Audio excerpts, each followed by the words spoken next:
Hello, everybody. Welcome to the 2:15 Turac session for this afternoon. We'll go ahead and get started. Today's session is navigating the Nexus, exploring the intersections of research administration and strategic connections across Arizona. We'll just quickly take a moment here to, again, read the acknowledgement statement quietly to ourselves.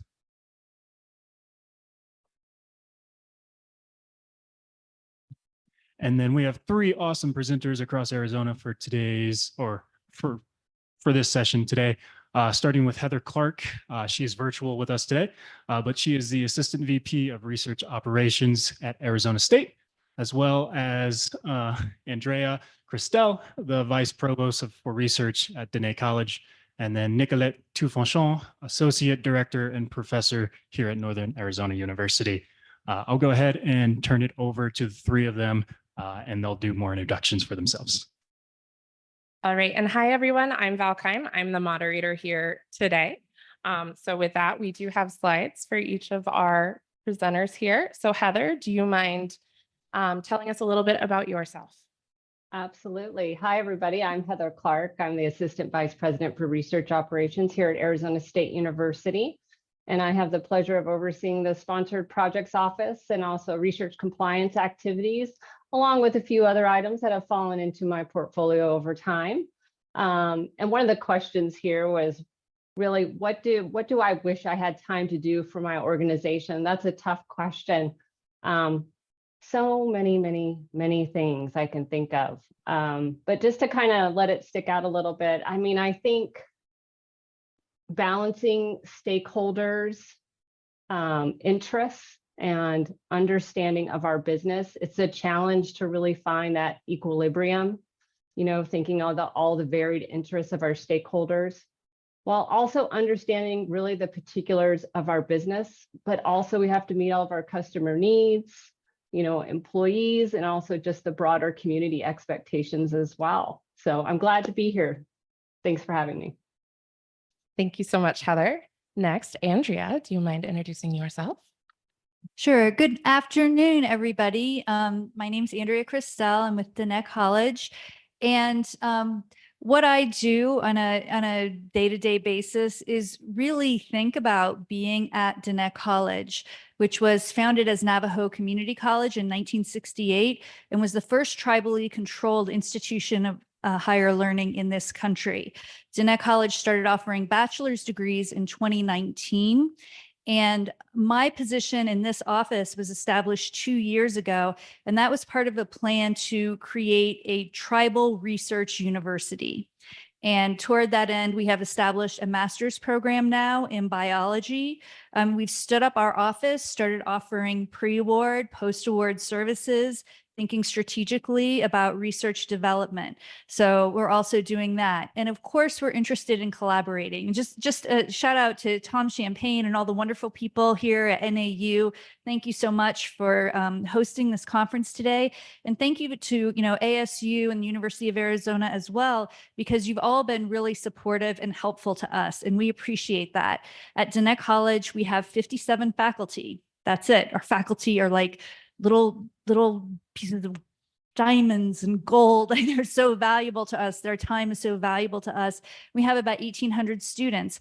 And I know in the world of research administration, we usually think about, hey, there are the big R1s doing, really significant research, and there are smaller PUIs.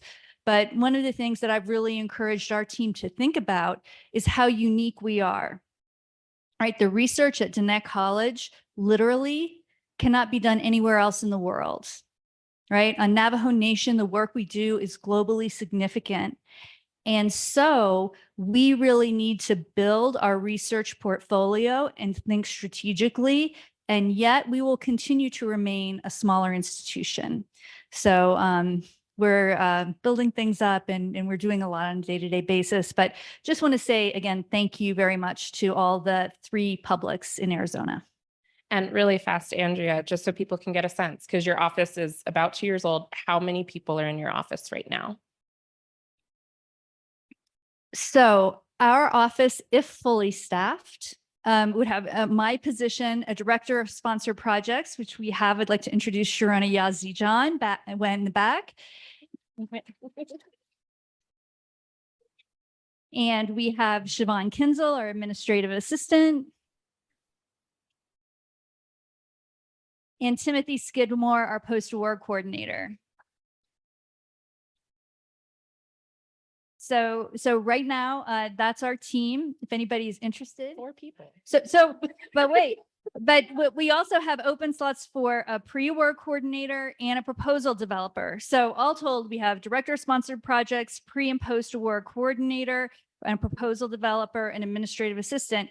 And by the way, those were all taken from existing lines that we carved at other places. So we really didn't, it was all very creatively cobbled together, which is something I'm sure everyone here is familiar with. Fantastic. Thank you. And I'm going to have to stand up and look and see what I put on my slide here. Otherwise, you may get a longer story than you want. So most of my work has been done with in collaboration with Native Nations. I do work with Diné College and have about a 20-year relationship with Diné College in executing a NIH award in which the Diné College has to be the lead institution. So I've had that experience of being a sub-award with a Native Nation. I also work on some other externally funded awards where NAU is the lead institution. So that's a little bit different relationship.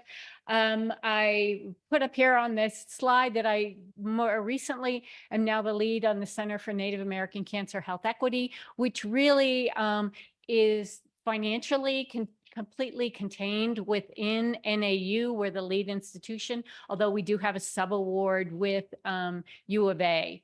But we have a lot of collaborators, so we do expend funds sometimes to tribal communities through that award. And then I mentioned the NARCH grant, which is the one with Diné College. I actually put my answer up here to that last question, probably because I didn't know if I would remember what I would say. But when in response to the question of what do you wish you had time to do for your organization, is to really market faculty and student skills to assist in community capacity building. So one of the things that I've noticed in working on large and small awards, predominantly with Navajo Nations, is that there's a great range of people's familiarity about how to write proposals. So it's great to hear that in the Diné College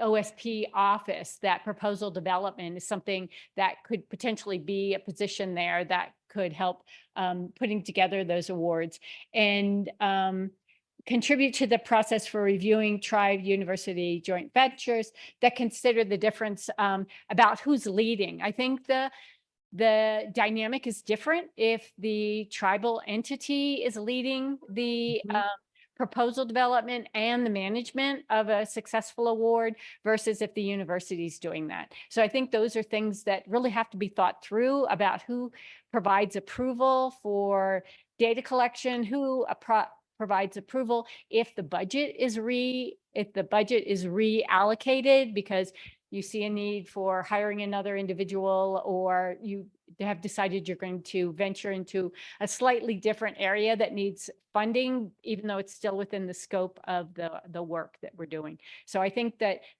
probably could be addressed not only in terms of budget and post-award management, but also how the university oversees the tribal approval process and who should take the lead on the first approval process. So that's very different between the tribes as well. Yeah. All right, so we're going to move into our questions and we have them in our buckets for the theme for the conference. So we're going to start off with connection.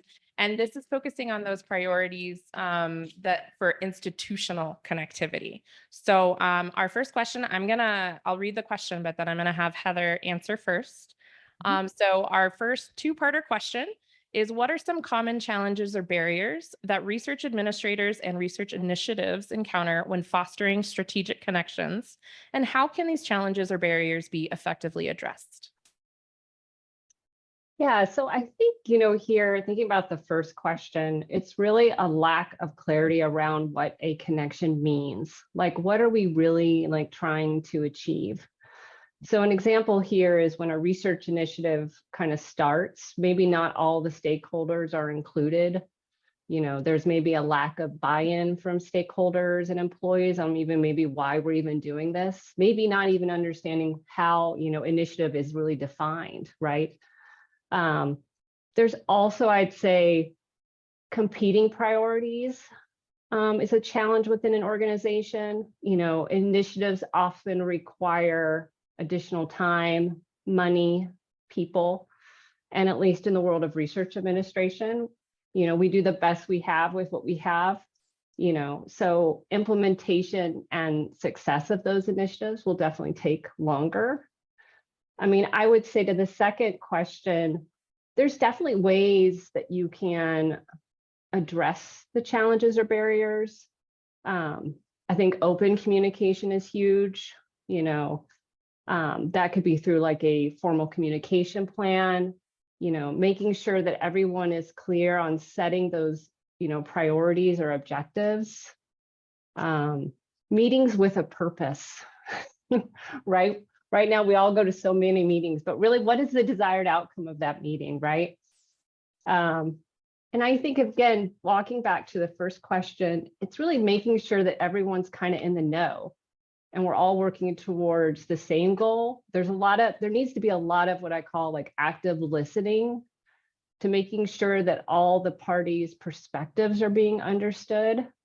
And on some of these initiatives, right, sometimes you need a person to coordinate all of this too, right? But that also kind of walks back a little bit to, you know, some of the challenges or barriers, right, that we could experience in that space.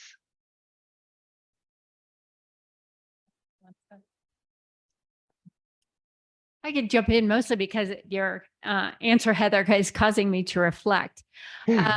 So as someone that serves as a principal investigator on some of these collaborative efforts, I think we are at fault about the timing in which we bring the grants administration personnel into the loop. And I think that that is in an effort not to burden people unnecessarily. Heather's comment about, you know, going to a lot of meetings, because one of the things as I notice is if we start talking about budget and we start talking about deadlines for getting things done as investigators on the grant, we tend to also then start talking about content, which is not probably what the grant management's office want to hear a lot about. So I think probably the PIs could do a better job of dividing their conversations into what needs to get done in terms of putting the proposal together minus the narrative. And what should those timelines be? One of the things that I know is a challenge in a partnership with another institution is that timeline, because the institutions tend to want their specific offices, their grants management's offices, to review them in succession, right? So when you look at the deadline and you work back from the actual deadline when it needs to be submitted, and you say, you know, NAU needs 2 weeks and ASU needs 2 weeks, and then you start moving it back, it creates panic in the investigators, thinking they have to get the narrative done. But perhaps we don't need to get the narrative done. We need to get all the grant pieces done, like the budget justification, the maybe letters of support, or all the subawards. So I think we could do a better job of how we, when there's multiple institutions involved, how do we put together the timeline? Because I think that's always a challenge, just because I think the timelines always get condensed from what the original plan was. And then, so I'll just take it from the research administration side instead of the PI side. I think when we talk about connections among institutions, for us, it's been so important to have support from the major public institutions. And I just want to mention the University of Arizona, we entered into a formal, I can't remember if it was an MOA or an MOU, I think it was an MOA, but, where U of A offered support to us. And, I'm just looking at Shauna right here because she's provided a lot of it, but really there are so many questions and you all have such specific areas of expertise. And when you're a smaller institution, we're responsible for everything. So I think that just on the research administration technical side, that connection is important. I think that on the project side, our connections at Diné College really need to be strategic. As I mentioned, we have 57 faculty. They're not all research active. They don't all want to be research active. Many of them were hired when it was Navajo Community College and they were, their vision was to work for a community college. And so I would just say that we're really encouraging our PIs to think, or our investigators to think about being PIs. And we also want to be strategic with their time. And because we haven't had strong support in the past, maybe if this person wasn't on a project at all and someone came along and said, hey, how would you like $50,000? And if you have zero, that kind of sounds like a lot of money, right? Except we all know that it really isn't, right? And so we are really trying to think about how we can get the maximum value for our PI's time on a project. And that means encouraging them to think about being PIs. And it also means that our office needs to provide the support that will make that possible. Thank you all so much. So kind of as a follow-up question for either of you here or Heather online, do you have an example of a strategic connection that went really well? I do. Yeah, I think one of, just as just stated, in research administration, I think one of the, connections that has gone really well is that all of the universities that we work with are extremely open in supporting each other and sharing information with each other, so you're definitely not on an island. So there's stuff out there, thinking of processes, thinking of how to work through a new regulation, all of those sorts of things. Those are like huge connections for us. And those are just here today and they will always be here for us. Yeah, that's huge. Peer institutions for sure. Did you have another thought? I'm just curious, does Joel Fritzler happen to be in this room from Coconino Community College? No. Okay. Just curious. I do think for us, one, it's not an Arizona strategic connection, but Sylvia Broadshot, Southern Utah University, because they're at a relevantly similar university. And I think that that's really important. And probably if you're at a department level or, working for a program level, it's also important to find peers. So it's like, most of the folks in the room are like the big players, right? And it's very helpful for us to have access to the big players, but it's also important for us to have peers. And we found that at SUU. Wonderful, wonderful. So when we reorganized our questions, we did only have one that technically fell in the connection bucket. So we're not going to forget about connection, but we will move on to collaboration. So that's looking at the individual contributions from people. So it's really the people focused side of it. And then Andrea, I will start with you as I read the first question here for collaboration, also a two-parter. How do research administrators and researchers measure the success and impact of strategic partnerships?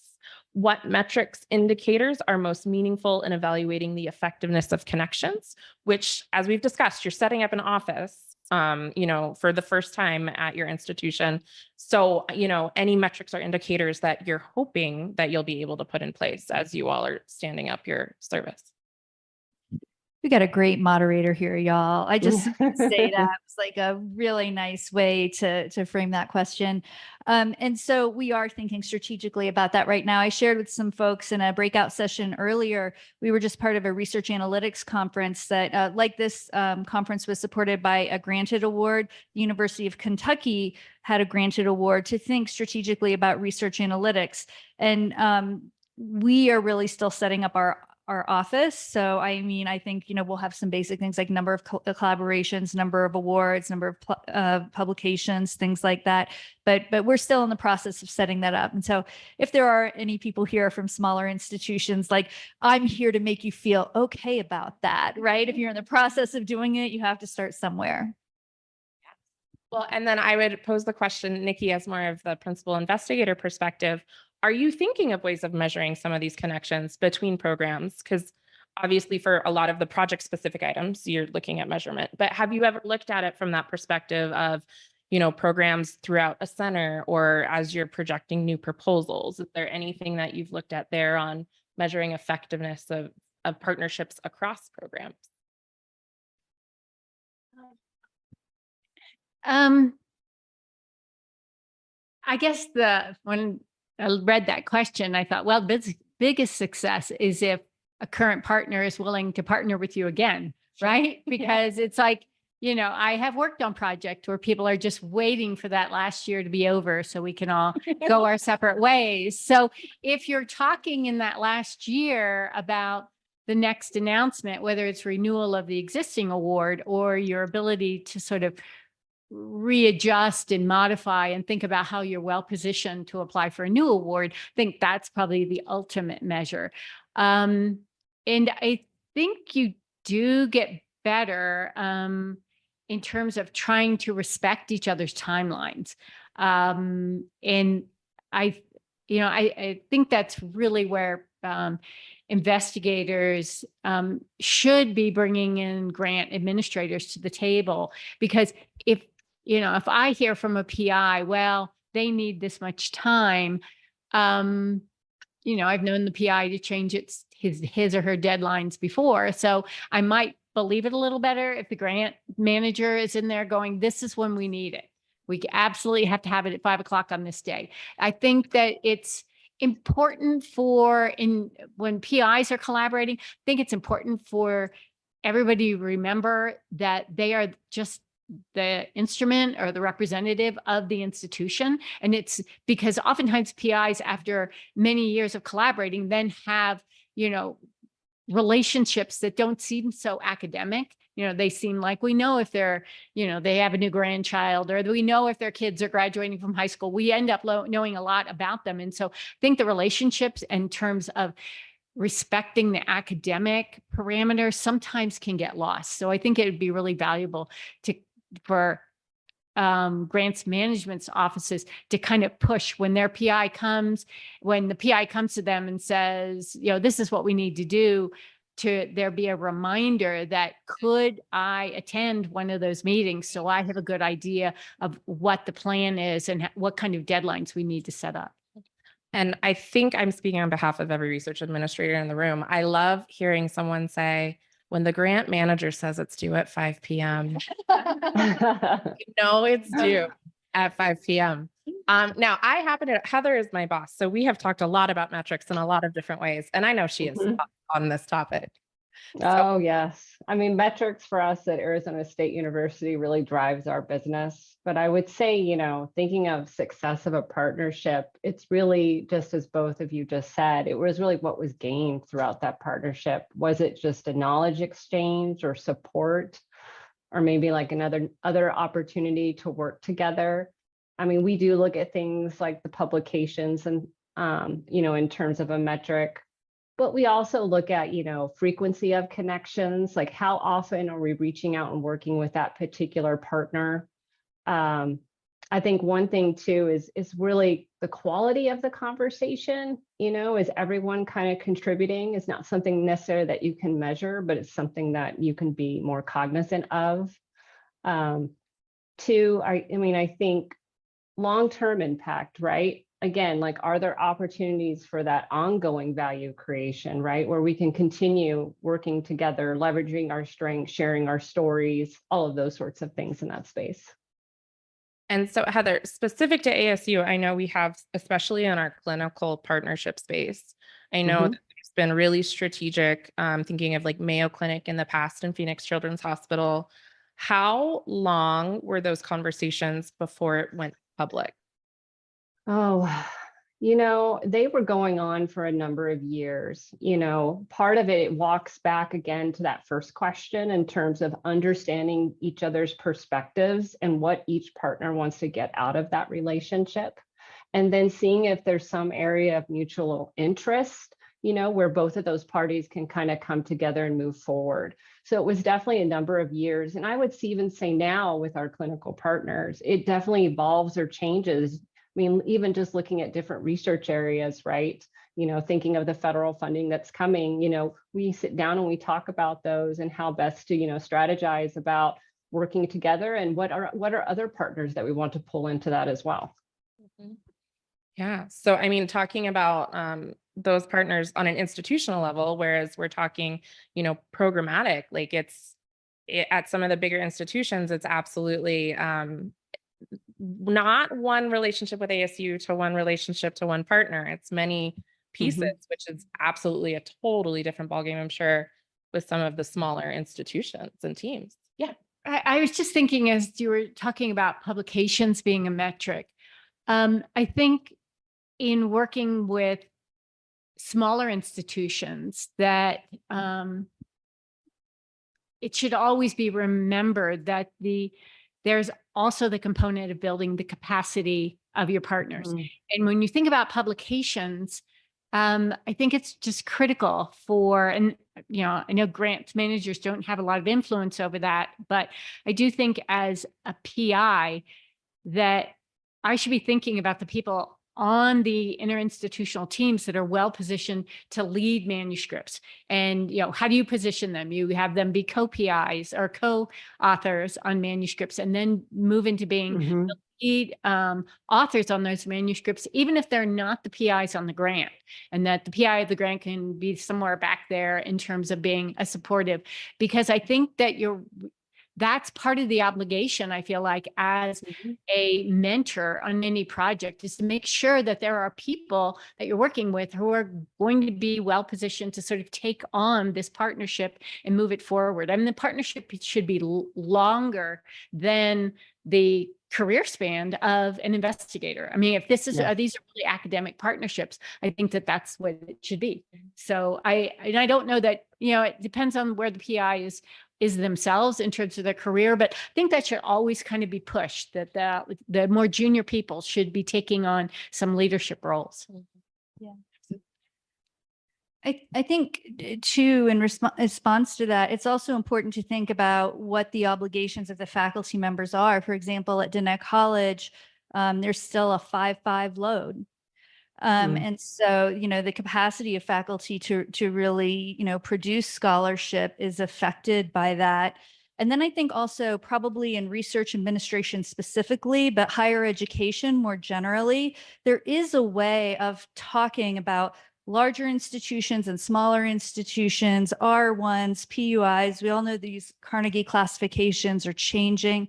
But I think for us at Diné College, and especially because we have so many partners in the room, it's really important for us to think about ourselves uniquely, like not as just another smaller institution, and not to be driven by the traditional metrics necessarily of publications, but to think about the extent to which we are preserving language. Monty Russell, our president, always talks about Diné identity, right? Like that is what we have to be preserving. Continuing Navajo cultural arts programs, which for us in our sponsor projects is every bit as important as the STEM disciplines. And so to really think about our uniqueness, and when we think about what these metrics are, to make sure that we're not just accepting the standards that are given to us, but thinking about what is appropriate for our identity and our location.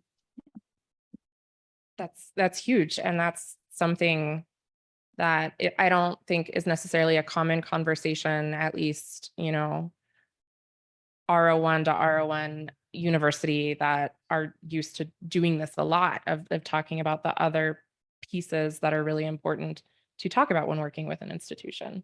So I think that is an absolute huge takeaway. Nikki, I will start with you on this next collaboration question. So what are some key considerations and challenges in establishing and maintaining ethical research practices when collaborating, for example, with tribal communities? I think everybody on a collaborative team needs to have some historical information about the injustices that occurred over the last century or more in terms of how research was conducted in past practices with investigators in universities, pretty much collecting data with very little tribal oversight, oftentimes publishing on their interpretation of that data, and oftentimes misrepresenting how that data should be interpreted. So although there are fortunately parameters now in place, and there are now trainings in place so that investigators, new and old, do have to complete a structured training to better understand this. I think understanding the past historical injustices is really critical so that investigators see how important these ethical practices are and why it is raised every time that there's a collaboration with the tribal community. Because I've heard junior investigators say, I didn't have anything to do with this. I don't practice like this. And so feeling like it's over, it's done with, but it's not. Oftentimes there are people who very much remember when these injustices occurred, where I'm thinking most people in the room know about the unethical research practices that occurred with the Havasupai tribe. That pretty much changed the dynamic here in the state and really the nation for ensuring that tribes are regularly updated on the research practices, that they give the initial approval to the research protocol, and then are regularly updated if anything changes on the research protocol. Now, with Navajo Nation, it actually, even though you may have heard something about Navajo Nation's institutional review board, it's actually has a structure and it's really clear, and you have to give quarterly reports and they have to approve the research protocols. And so there's a clear structure there. And as an investigator who may be conducting research with Navajo Nation or conducting research with Diné College or Navajo Technical University, there is a structure where the regular reporting happens. With other tribal communities, it's not as clear. And oftentimes as an investigator, and maybe even as an Office of Grants Management, you want to push for greater clarity. So the fact that a particular tribe doesn't ask for quarterly updates, doesn't ask for information, that doesn't technically mean you're off the hook. It may be that they have less familiarity and less experience working with outside entities. And so it's not on their radar to offer that kind of detail in your protocol and in your regular, the progress on your work. And I think it goes a long way to just ask if you can present to whatever entity granted the research approval, if you can ask that you do appear periodically so that you can give them the update. I think it demonstrates a respect for having gotten the approval from the tribal entity, and it demonstrates complete transparency, because if every quarter or twice a year you go to that board and you say, I just wanted to provide you an update, I wanted to provide an opportunity for you to ask questions, because oftentimes in smaller communities in particular, rumors will get out, like, why are they only asking these questions of people who are between 18 and 35? I'm 45. Why can't they ask me the question? Why can't I get that participant compensation? And so rumors get out, and they can really do you in if you haven't had the opportunity to clarify that the project is around, young families or, something that the age range restrictions make sense. So you really want to get on top of it. I've also done things like provide a brief overview of the project in a tribal newsletter or on a tribal radio station, so people hear it from me or my collaborators, so that there's not that underground kind of conversation about what could be going on, because that can really be, it can really do you in terms of being able to successfully work collaboratively with the tribal community.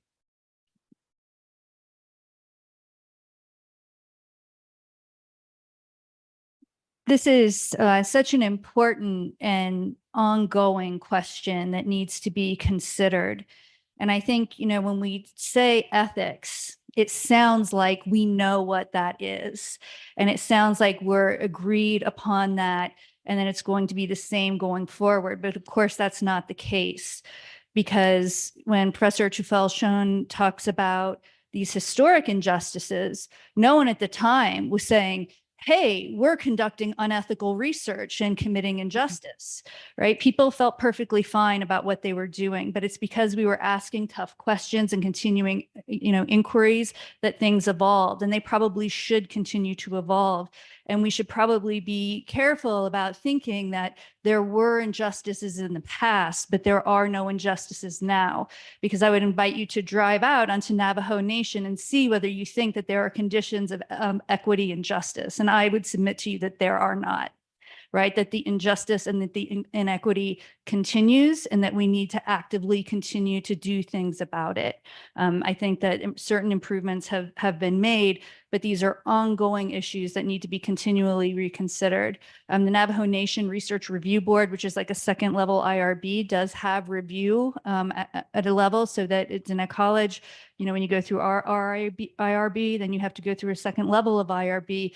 But the IRB falls under my office. And let me tell you, it is a hot potato. And it is, a group of very engaged people that, for good reason, have strong dissenting opinions about what should or should not be permitted, about who, should a medicine man be involved in this or not? Should this information not be released? Should someone not be allowed to collect it? They're very live issues, and they need to continue to be negotiated. And then it is not just, how research has been conducted, but also by who. And that's another issue. And so that's one of the reasons it's so important for us at Diné College to be able to stand up our own research at our own institution, right? To actually become a research institution as well as a teaching institution.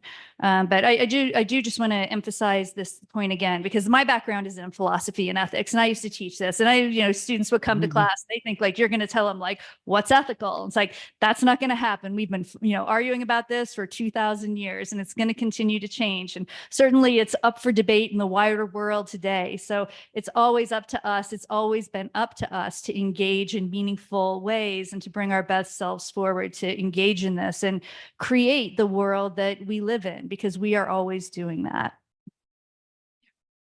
And I want to point out, when you say historical injustices, the 90s, not that long ago, when we're talking about all of history, it's not that far of history. That has been the most recent. Exactly. Yeah. So yeah. pre-90. Oh, yeah. There's a lot of stuff. history. So, but even before the Havasupai case, Mhm. there were lots of cases. I mean, I used to teach a course at U of A about research collaboration with tribal communities, and that was even before the Havasupai case. So I had lots of cases still to rely on.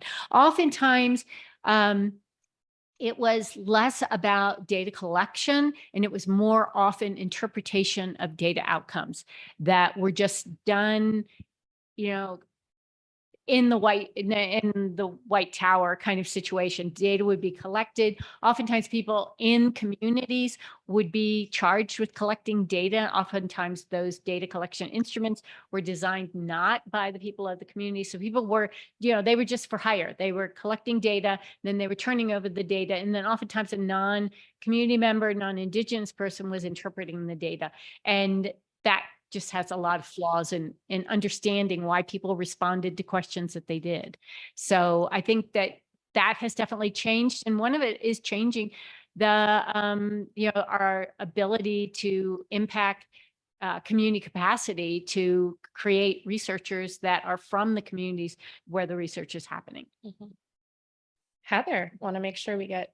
Yeah, no, adding into that, I would just say this to kind of sum it up, but definitely it's recognizing and addressing those, there could be power imbalances, right? And making sure that everyone has equitable access, I think with tribal communities, it's really important to make sure that they're heard, they're valued, they are represented in that decision-making process. And just as both of you said, that we have to be transparent with them. There needs to be that open line of communication. So we need to be providing them with the same information that we would provide any of the entities that we work with. So there's no shortcuts there. No, and it changes over time, and depending on who's at the table, for sure. All right, we're going to move to the next question. We're going to start with you, Heather. Sure. How can research administrators and principal investigators effectively advocate for the interests and needs of their institutions or research programs when engaging in strategic partnerships? Yeah, I'd say the big thing there is understanding your audience, thinking about what perspectives they're going to have and anticipate, I think, what questions they're going to ask of you. I think a lot of the time you have to be able to tell that narrative. You have to be able to tell that story. What are you telling them and why? And what is the impact necessarily going to be? Again, walking back to data, data is evidence. If you can use data, absolutely, to strengthen your argument. But I would again say it's that continued follow-up, being persistent. You might not get the answer you want initially, right? But you may in the future, but you have to continue asking and having those conversations.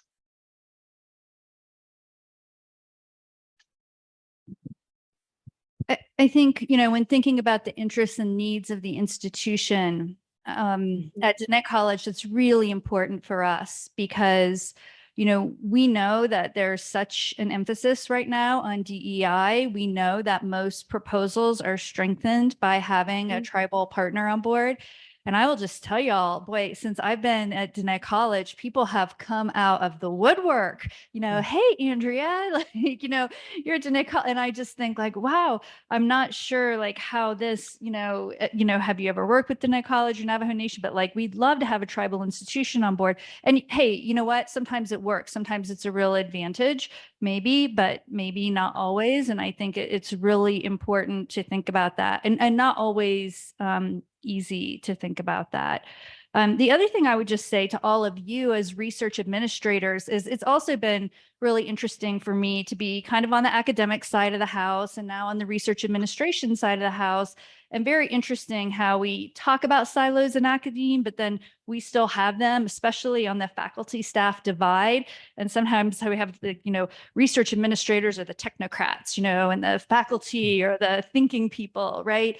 But I think that really research administrators see a lot and they see it from a different angle. And I think they are in a particularly unique position to assess the interests and the needs of the institution. And there's no way that you're working with faculty members in some specialty area and you don't come to really kind of understand a little bit about that.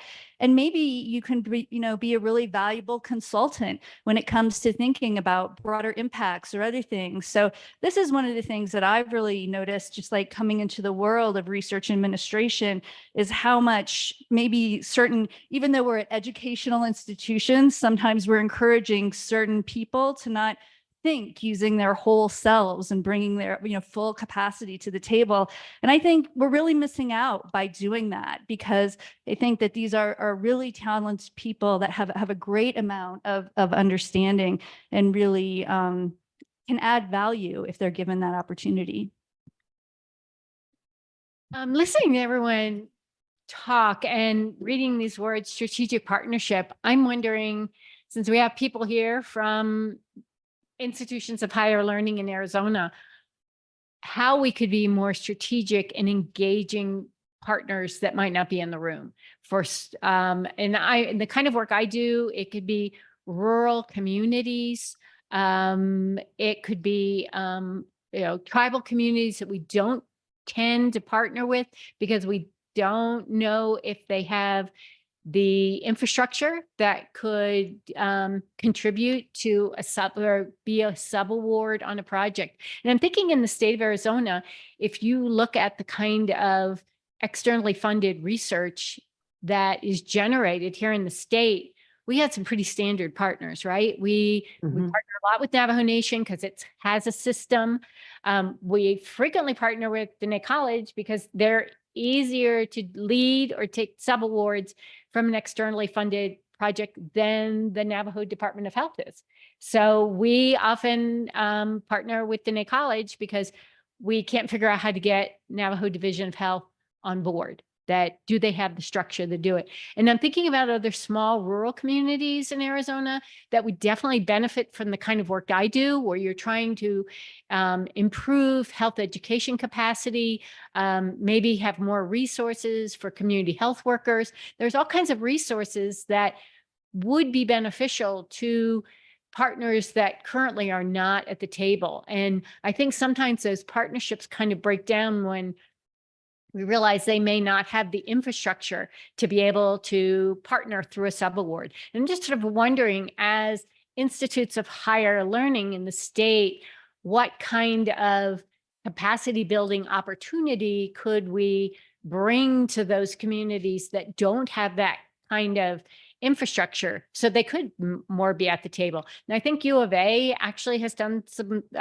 subawards with communities at the border. So there could be some, preliminary or some models are out there. But I'm just sort of thinking about strategic partnerships. I think it would definitely demonstrate that the state of Arizona is being a bit more equitable in their strategic partnerships, rather than just partner with the entities that we know kind of they know how to jump in the river and start swimming, whereas I think that might be something we could think about in terms of strategic partnerships.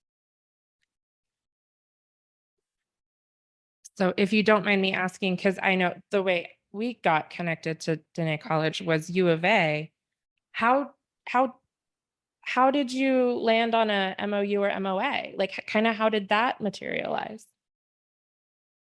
So, Diné College was, well, let me just say that our president, Monty Russell, is amazing. And before he was at Diné College, and his father was actually the first president of Diné College. So he has like a legacy and he's invested there. But prior to becoming president, he was the head of BIE in DC. So he knew a lot about grants. He knew a lot about federal agencies, and he knew we didn't have that infrastructure. And he reached out to a friend of his who he went to high school with, actually, Karen Francis Begay, who at the time was the associate provost of tribal affairs. And Karen was just wonderful in terms of facilitating a team really led by Lorianne Schultz and by Sangeeta Judge. And they came and did a 3-day workshop for us. And then really, Karen Francis Begay is a wise woman. And she said, I think she worked as a special assistant to the president for years before that, before she became the provost.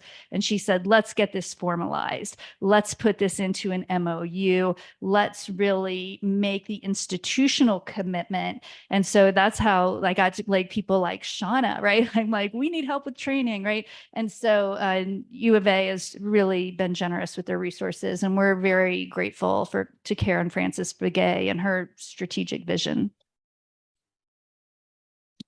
Thank you for sharing that. So we're going to move on to our third C of the theme of these 2 days, cohesion. And so this is really talking about coexisting and co-executing. Sorry, I'm not reading. Coexisting, co-executing, and co-celebrating our achievements across Arizona. So Andrea, we'll start with you on this question. How can research administrators and faculty effectively facilitate partnerships between academic institutions, tribal nations, state and local entities to ensure mutually beneficial outcomes? So I feel like you went on a little bit with this with the U of A and Diné College, but do you have, any other partnerships where you found that sweet spot of mutually beneficial? I just want to say thanks to everybody again for Churac. I just think this is brilliant to have a free conference like this every year where people from the state can come together is so valuable. I mean, I told folks in the back of the room, I was like, meet a lot of people while you're here, get their contact information, call them and ask them questions. You'll have them. So I think, amongst one another, we should just be resources for each other. And I think that this is a complicated question, you guys, administrators, faculty, academic institutions, tribal nations, state and local entities. I would say just like having an ongoing awareness that all these folks exist. I mean, we're doing some work with EDA to set up technology transfer. We really want to bring that in-house. I was inspired by Dr. Keim this morning. So working with EDA, NAU is helping us with their Economic Policy Institute. I mean, just kind of having a radar of all the resources that are out there and thinking through what the opportunities are as you take on a new challenge. Great. Heather, I'll you next. Yeah, I mean, thinking from a research administrator's perspective, again, I think in the last question, thinking of being an RA, you're exposed to a lot, right? You really understand and know who the people are, right? So I think, again, making those connections, reaching out, understanding again that we all have a common goal and, priorities, right? And I think kind of going beyond kind of the short-term project-based collaborations and kind of looking towards more a long-term, sustainable relationship and what that might look like, right? If it's, having a conference like this, and I know there's other conferences too that are very similar, and bringing together those individuals, to share their stories and to make those connections. And then in the end, you'll have some sort of a beneficial outcome. So I'm thinking about this question, and it might be helpful to have, if a partnership is funded, because that's probably the time when you want to invest some time in this question, is to ask every partnering entity at the end of this project, whether it's 4 years, 5 years, what would be a great outcome for you? And I know I worked with another tribe, not Navajo Nation, for decades. And in working with them, I have been in the position many times of this particular tribe oversees all the research protocols and approvals at their tribal council. So I've been to their tribal council many times asking for approval for the submission of a journal article. Now, this is a world I know they don't spend a lot of time thinking about. And I realize it's very specific to my position within a university. So it's a really valuable conversation to have early for the tribal partner to maybe say, we want this information because we want to know how to make our program more accessible or more relevant to our citizens, and will maybe eventually change their behaviors or change access to resources or care services so that we improve health. That's what they want out of this project. Whereas I am involved to definitely change health outcomes for the citizens of that community.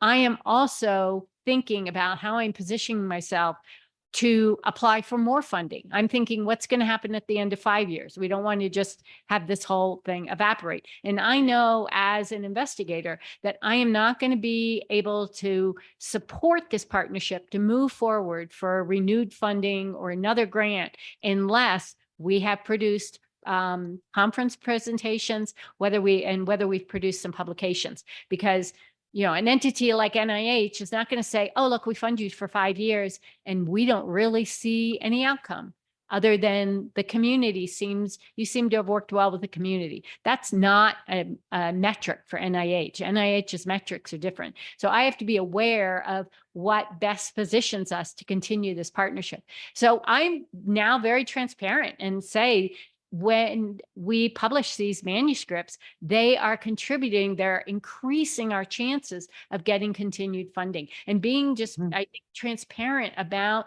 how the different entities might have different metrics and intentions for the future of the 4 or 5 years you have together. So I think that is probably a conversation to have once you get funded. Like, why after you celebrate and it's awesome that you got the money, is to say, have that question. What's the end of the 5 years going to look for? Yeah. And all of us in this partnership, and what do we see as success? So I think those are important conversations to have early on in the game, because sometimes it takes communities by surprise when you start thinking about writing papers.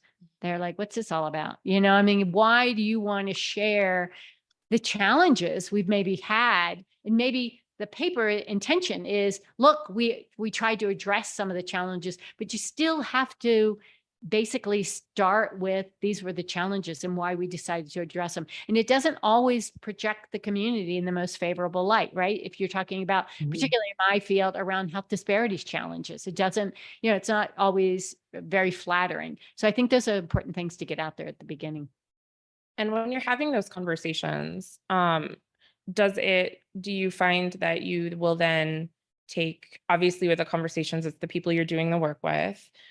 Are administrators from the institution involved in some of those conversations, or have you kind of taken lessons learned back within NAU if there's an NAU process that could be streamlined to better support your work? Has there been a connection across the programmatic side and the administrative side? Do you see an opportunity? Well, you know what I do think I see in a disparity in the partnerships is, let's say it's a conference and you're going to talk about the progress you've made thus far, and the grant actually won't cover the travel. Then it becomes a big old conversation about who gets to go to this presentation, who's going to do the presentation. And then you have to start negotiating about where are their travel funds if they're not inside the grant. And I think that it would be beneficial to know from all the institutions what their capacity is to support travel. And I think that's probably where I've seen it most frequently, because over the years of doing this, it's clear that I'm not the right person to talk about how the activities on the ground happened in the community, because I'm frequently not the person that's trying to recruit people or trying to get them involved in some sort of activity that the research is funding. And so I'm very aware that that's not appropriate. And so now over the years, I've learned I'm not even going to accept the invitation unless we can make sure that the partners in the other communities, whether tribal communities or, other rural communities where there haven't been that many opportunities to talk about their community, if other people can't go, then nobody should go. And then Andrea, I'll ask, as I still can't believe your office is 4 people. Like, that is so much work across 4 people as you're building. But as you're talking with your investigators, is there some kind of cross divide from the ground as you build up about intertwining that, research administration, supporting the work, obviously, but then if something breaks down or doesn't work as expected, because we know that happens, are there any conversations as you all are expanding your office and your portfolio kind of addressing there? And if not, do you see opportunity for those to enhance your processes?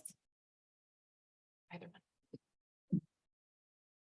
Well, recently someone asked what our challenges in our office were, and I said they are post-award, and post-award. But not anymore, because y'all just met Sharona Yazzie-John, and she came to us as the director of financial aid, where she cleaned that place up and sailed through 2 audits, and we are about to really be in great shape. But, I would say it's like we are just trying to set up post-award processes. And I will say like as a former PI, I had such good support and I never even knew it. Like, my budget manager would meet with me and say like, here's how much money you have and you should do that. And I just thought like, oh, this just happens. I mean, it was just like, but it did not just happen, right? And getting that all set up and trying to make it work can be a challenge. But I will say that, Tim has been so great for us and set up a lot of forms. And, in particular projects, he used to work in IT. We got a grant from NTIA and we've had some challenges with that. And our team has supported the best that we can on an ad hoc basis. But in terms of really having the streamlined procedures in place to ensure that we are providing reliable and consistent support to every PI, we're not doing that. And then we do have some PIs that have been used to, steering their own ship for decades, right? And so that's also, and doing great work, but it's just, it's a lot to negotiate, and we're figuring it out, but we're getting closer all the time, and we have lots of good models to learn from. And change is hard. So it's hard to get people to change when they've been doing something for 10 years or 20 years or 5 years. Heather, I know you get pulled in sometimes to projects, but when do you wish you would get pulled into projects to be able to support, if a process really needs help? Like what? Yeah. I would say some recent examples would be if there's some new design of how something that's going to operate at the university, I would love to be pulled in a little bit sooner. Thinking of it from that perspective and trying to administer it. I always think early is better. At least here at our university, we move quickly, so sometimes we are backing into things and then trying to figure out how we're going to make them work on the back end. So the sooner we can know about them, the sooner that we can have those conversations, thinking of some of our recent very large wins, which happened to come all at the same time, and Val knows this quite well. It was, how quickly can we organize ourselves? Who are the parties that need to be involved? And then figuring out and having those meetings with a purpose to figure out how we're going to execute on them. And I would just say, even the size of our institution, it's, and things change all the time. It is definitely very hard to keep ahead of those things. And once you think you got something worked out, something comes in and you have to adjust to it quickly. And so I think that's one thing that research administrators are really good at, is being adaptable and being flexible and being able to communicate those changes to their faculty, which is huge. Yeah, well, and even on those big projects you mentioned, we've kind of taken the approach of treating some of our teams within Knowledge Enterprise more as external partners to build some of those relationships. That's correct. And make sure we were talking the same language, because turns out we weren't all the time. But now we have a better vernacular we all share, which is great. Absolutely. All right, so we're going to go to the next question. And Nikki, looking ahead, what emerging trends or developments do you anticipate will shape the future of research administration and cohesive strategic connections? This is a broad question.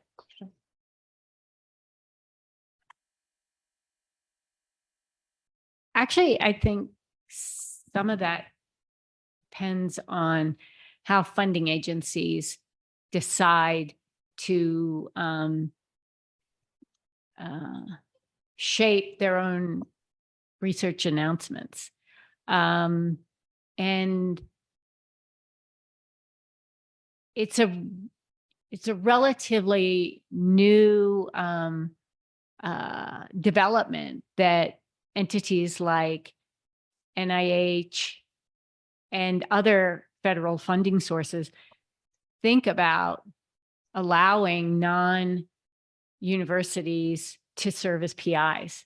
And I think we need to be ready for that. I think we need to think about the partnerships we have now, and even if there's not the current partnerships, even if there's not financial equity, to have leadership equity, because the universities may not always be in the leads, because a lot of external agencies now have community advisory boards, and that's what they're hearing from the community advisory boards, is that they do worry about funded projects that really put the universities in the driver's seat. And if a community has not had a great relationship with the university, it leaves them feeling like they were actually unempowered by a project that was supposed to bring benefits to the communities. So I think we should think about that. That is sort of a trend.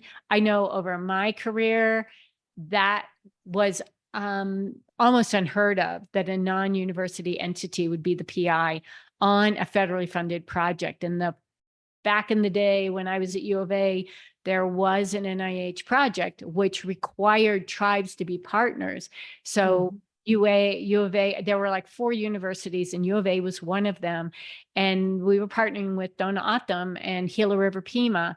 And in collaboration with those tribes, Gila River Pima decided they wanted to be the PI. And it took considerable negotiation with NIH to allow that to happen, because NIH wasn't thinking that's the way that was going to go. And I think once that occurred and people became, or funding agencies became more familiar with the opportunities for non-universities to serve as PIs, in some cases it's required now. So I think we need to think about how we position ourselves, how we share leadership, because the universities may not always be the primary fiscal agent.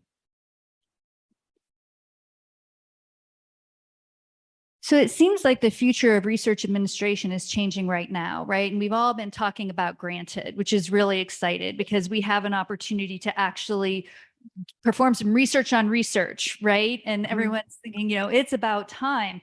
And I've heard in, sessions just today, but at every Incura meeting I've been to, how I accidentally fell into this, but it's a career, but no one knows it's a career. No one understands what I do, but it's really important, right? And so I think that that's been an undercurrent for a long time, but now we're starting to address research administration as a profession. And at the same time, granted, wasn't just about the research administration profession. If you listen to the program officers, they say, we got more federal funding. We had fewer proposals. That was a huge problem for us. Why can't you all submit more proposals? What's going on at those institutions? Let's beef up the research administration team so you can keep them coming in, right? Because, we want a big denominator or whatever the reason is. But I think that's important. And with the Carnegie classifications too, it's like, who does research? I mean, historically, it was like the R1s do research. I think the presentation we heard this morning said, you didn't even say that word at this institution at a certain time. Certainly not the case now. So, and I think, who's doing research? Tribal colleges are doing research now, but also smaller PUIs. And I think that's really important because, and this really gets back to really the essence of, and thank you for the land acknowledgements in every room and all the time, right? But the significance of place, right? And we actually live in a society today that is agnostic about place to a large degree. It's like, what's your conference paper? Do you want to deliver it in Seattle or Chicago? Because what could the difference be, right? It's just like the knowledge we could create in any lab or any room. Especially when we live in this part of the world, we know that place informs who we are, how we think, our epistemologies, our ethics, and therefore the results that we produce. And so this is actually important.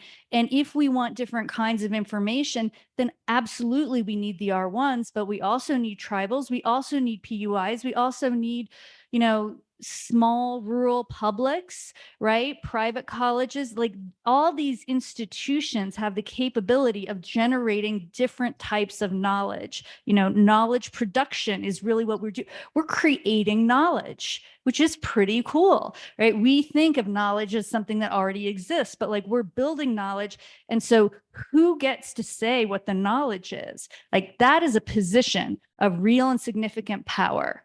And if we only have one type of institution doing it and we pretend like place doesn't matter, not only is that false, right? But we're really limiting ourselves and our strategic advantage as a country. So I think that this is an exciting time for research administration and consequently for research. Heather. Yeah, I'd add to that. I mean, I would say it is an exciting time for research administration. I would say we are in charge of shaping the future of research administration, and we need to do that together. We have the voice, and I would say that university leadership does recognize this and maybe necessarily hadn't in the past. It is a profession. And so working on those grants to improve our processes, our workforce, I think also pursuing those issues, together and taking them to our colleagues in DC is incredibly important because that's going to affect and shape how we do research administration in the future, getting our voice out there. I'd also say, one of the things I think that's going to shape research administration, and it'll be interesting to see how it does, is AI. It is going to, I would say, enhance how research administrators do their job. At Arizona State, we've been using AI on our contract negotiation for the past year. I would say the word enhance to me, just to put some frame around it, is not going to replace this very skilled workforce and this much needed workforce that exists. It's not going to have critical thinking skills. It doesn't have creativity, which all of us need to do each and every day. And it's definitely not going to have empathy. But it should be able to reduce some of those administrative time that's spent on tasks, maybe optimize time that's spent on other tasks, maybe synthesize or consolidate information in a way. So it'll be interesting to see how that particularly shapes research administration. I think too, it could potentially, thinking about connection, in the past few years, right, we were all in the office. We could have those water cooler talks, right, where you could talk to somebody in their cubicle or have that kind of brief conversation. Now we're very remote, right? And those connections, occur in a very different format, right? They're not necessarily, sometimes even they're scheduled, I guess. So I could see AI potentially enhancing collaboration or connections or assisting with some of that cross-functional teamwork, or those partnership connections that need to happen. But it's definitely not going to replace, or compete with the human workforce, which I think is important to note. Absolutely. And what is the name of the software our negotiations teams has been using? Black Boiler. Black Boiler. I saw a note. So those are all the questions I had, but we wanted to make sure we had time for any questions you all, either on the room or online, have. So if anybody has questions, I can run a microphone to you. Oh, or we have a microphone runner, which is lovely. Thank you.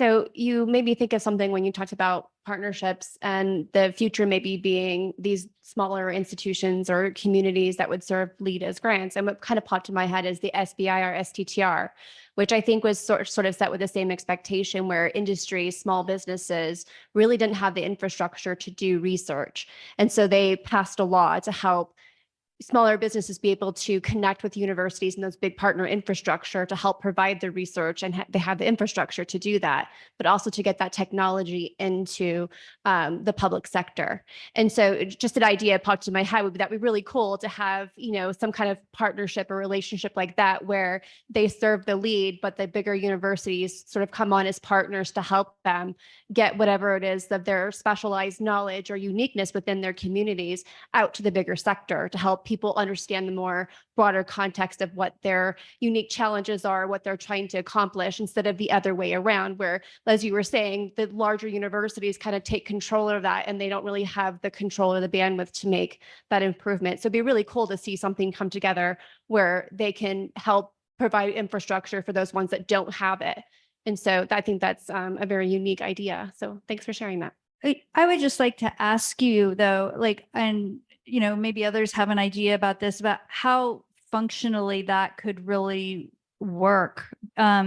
Just because, I'll be really honest, at Dannett College, you're like team of four, like we have such limited capacity. And sometimes I tell my boss, I'm like, I am really glad this is not my first job. I was like, because it would be an ego killer, I mean, like, this is hard. It is hard. And, I just don't answer my email, right? Which I never did before, right? But it was like, it's like, there is just like a limit to what can be accomplished. And so so now my ears listen in a different way. And as soon as I think of something like that, I'm like, who would run that? Right? Who would do that? And so I think like it is a real challenge, because on the one hand, we really do want, some of our faculty to feel like they can take on the role of being a PI and being a lead investigator.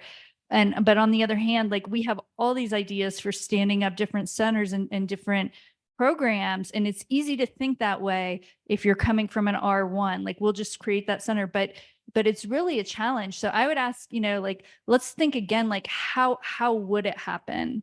And just hiring someone. I mean, like in the conversation we were in this morning, like this, signing bonuses, like, all the things in this, salary levels. I mean, it's a particular set of challenges. So, but it is a great idea. But that's just like the first thing that comes to mind when I hear something like that. Yeah, I would say that, the federal government would probably have to come in and help with pave the way for those to happen. And the SBR, STTR we still don't have that figured out yet either. I mean, we still have the struggle with trying to explain to faculty, you cannot use ASU's resources for your company. Like we have to have separation of duties and trying to really get them to understand that. So we still have that same issue where even though these small businesses, a lot of them are also faculty spinoff companies who are trying to get out public sector and want to take advantage of those funds. And so you're absolutely correct. That's the other challenge that would have to be solved for us to be able to do that. But, in a perfect world, wouldn't it be really cool? In a perfect world, it would be really cool. And it does lend to this idea of collaboration, which is so important. And I think like the way that you're thinking about that is really helpful, because you're like, there are these strengths on this side and these strengths here. And how can we bring it together to do something that we wouldn't happen if we were working independently? And I think that that will help us, move forward in positive and exciting Right. And ways. those smaller institutions probably don't want to step up because they know it's not possible for them. Right. So how many people would come out and be more involved and be willing to step up if there was a pathway for them to do those things? Yeah, we're tired.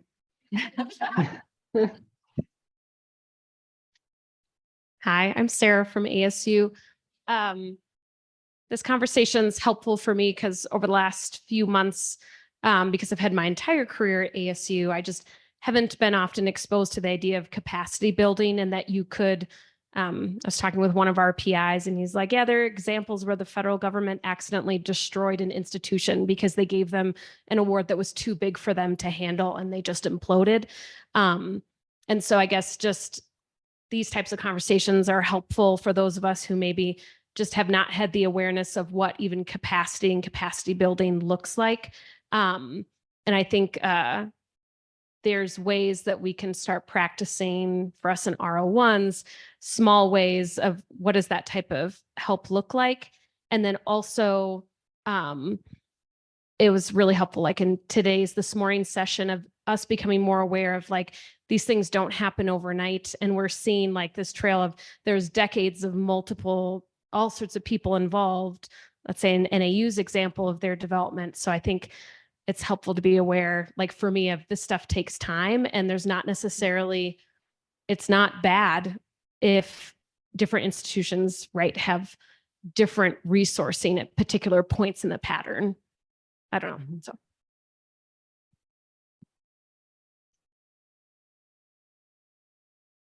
So going back to the agreement between the Dannett College and the University of Arizona also has agreements with ASU for certain things. So for example, our university animal care, we use the Phoenix cage washing stations up there for our biomedical campus, to get all of that done, we used to have to haul it back and forth from Phoenix to Tucson and Tucson to Phoenix. And there's a lot of cost and inefficiency there. And so one of the ways that I see forward for us as state institutions, and then also partnering with each other and smaller institutions, is looking more into those reciprocal agreements where we can really lay out what services and benefits each brings to the table and how to access them. And then once we have those in place and we've gotten them laid out, educating our faculty and our partners and our communities on how to get involved in them and get into them. We have the ability to serve as the IRB of record for external participants. There are going to be additional costs to that. So how do we build that into the grant or the proposal, or provide a mechanism for that to happen? So I think those are the types of conversations that we are starting to have at the higher levels in these institutions, and they're desperately needed, and I can't wait for more. No, I agree with that. I would just say, that, yeah, there are a lot of those, what we call them tri-university agreements where, where we're utilizing each other's resources, whatever those might be. I think the fall down, just as you just articulated, is that it just never gets out to people on how best to utilize those agreements. I think that's the one piece that I have seen. It's here. It was really challenging to negotiate, and it went away. No one maybe took advantage of it. So, anyway, I think that we can make those more transparent, I think would be ideal, and make it easier for us to work, across, and also within each other as well. So as a follow-up, because we talked a bit about resourcing, and, bandwidth of people's time is an issue. I feel like anybody I talk to, it's a pretty common theme across large institutions, small institutions. So what are some examples of resources that wouldn't be taxing on your staff with a collaboration that would really excite you to take advantage of? And then Nikki, what are some ways that you've interacted with throughout the community? Do you have any examples of times you've gotten creative with a really big payoff where people didn't necessarily think this is a resource somebody could take advantage of, and then it was?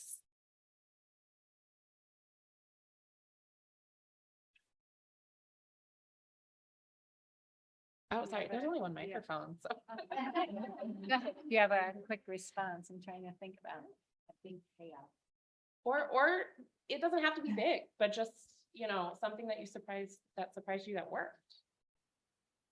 Well, I mean, the U of A has been, that's been a great resource to us. I mean, we just had a point person that we could contact, and whoever we reached out to there has been extraordinarily helpful, whether it's from particular IRB issues to training to Rio to setting all this stuff up. So that's been helpful. I would say that's been, in some ways kind of a one-way, really a service provided to us. And I think, we really want to think about ways. I think this is really important. So right now I'm on a committee with the National Academies that's looking about increasing DoD funding at MSIs. So tribal colleges, HBCUs, HSIs, and other MSIs. And one of the things we think it's really important to lead with is the strategic advantage that our institutions bring, and that we're not just doing this from an equity lens, right? It's not just like, oh, there have been historic injustices.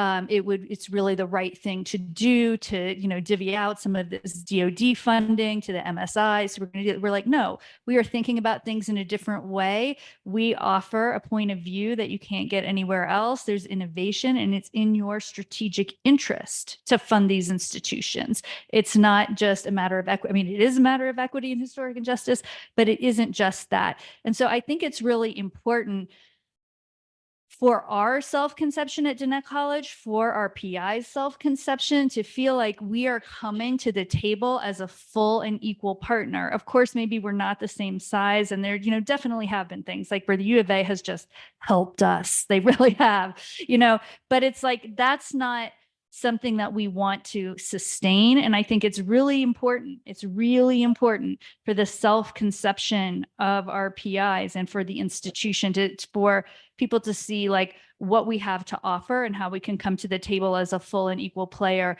not just how we can be assisted. I think one of the payoffs for certainly the partnership with that we've had with Diné College is the fact that the students at Diné College are oftentimes aware of the partnership. We run a summer program, NAU and Diné College run a summer program, and the Diné College see the graduate students that are here at NAU that may have been undergrads at Diné College. So I think the payoff is that we are on a long process of building capacity through really seeing that we're influencing the public health workforce at Navajo Nation, and potentially having Diné College students see that Diné College is involved in this externally funded research project that they may be getting some student wage or getting some stipend out of,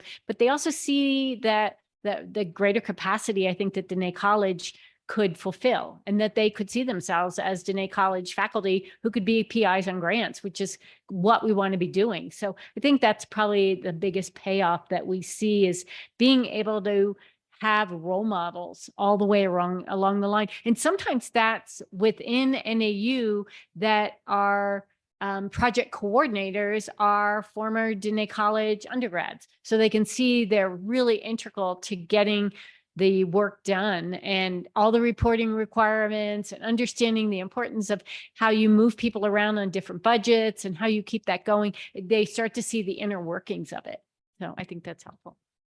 I just want to follow up on that. And so I also think it's really important that, like, at Diné College, like you mentioned, like, you know, oh, you know, this tribal college or smaller college got this big award, they couldn't handle it, you know, and therefore we shouldn't give them big awards. No, I don't think that's the conclusion to draw. And Monty Russell will always say, you know what? We need to be able to try things. And you know what? We need to be able to fail. And you know what? Then we need to be able to try again. Because a lot of these institutions have tried things and failed and tried things and failed and have enjoyed historic reinvestment. But all of a sudden, and many of you are probably aware that Howard got a UARC. And man, is the laser beam on Howard, right? For like, how is this first HBCU going to do when they stand up a UARC and everything's not going perfectly from day one, right? Oh, maybe it was a wrong decision. Maybe Howard can't handle it after all. And it's just like, wow, you know, it's like, give them some time. A UARC's a big deal. Most of the people that have doing it, like, they need time to figure it out. So like, allow a little grace, And I would say, like, same thing with Diné College. You know, maybe, you know, all of our awards aren't administered perfectly. We're late. We don't have this in, but we're setting it up. And so we're going to need some time, and we probably aren't going to get it all right on the first try, but that doesn't mean that it's not worth persisting and that there's not tremendous value to add over the long run. Heather, ASU's a little bit everywhere. Like, yeah. Yes. Yes. Yeah. I was going to say, what is your favorite, like, partnership where ASU's been in a weird place that has happened over the last few years? Like, when we're talking about strategic collaborations, like, let's talk weird. Yeah, I mean, yeah, we all are. Yeah, ASU is all over the place. You know, we will go after anything and everything that's out there. And we will, you know, form partnerships and work with groups that maybe we never have before.